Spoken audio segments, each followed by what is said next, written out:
My Immigration Video by Sasha.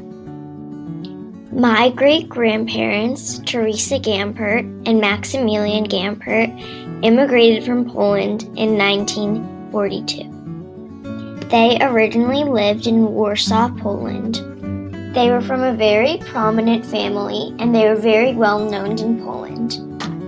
In Poland, Maximilian was a salesman, and Teresa didn't have a job at the time. They were immigrating because they needed to escape from World War II. Once the war started, my great-grandparents understood how dangerous it would be if they stayed in Poland. They encouraged all of their family members to leave with them, but unfortunately, no one understood how big of a problem it was. Once the war began, Maximilian had the insight to buy a fake Peruvian passport to lie that they were Peruvian and not Jewish so they could escape. Because they were lying that they were not Jewish and that they were Peruvian, they had to learn Spanish in less than 3 months.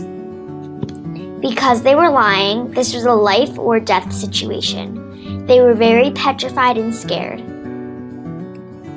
Right before they got on the ship, they proved that they were Peruvian and not Jewish by showing them their passports and speaking Spanish. When they got on the ship, the captain automatically thought that they were going to Peru because he thought that they were Peruvian. But Teresa told the captain that they wanted to go to America. Once they got off the ship, they were very grateful that they got to America, but not for long. When they got off the ship, they decided that they were going to live in New York. When they got into their house, it was very hard for them because they didn't know anyone in their neighborhood, and their house was a lot smaller than it was in Poland. In New York, they didn't have enough money, so Teresa and Maximilian both had to have a job. Teresa had to work in a factory, and Maximilian had to have a job in Houston, Texas.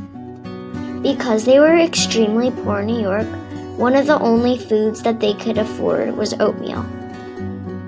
Even though it was very hard for them, they got through it.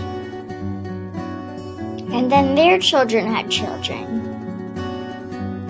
And then their grandchildren had children. Until they were all one big family. And that's the story of my great-grandparents. Thanks for watching.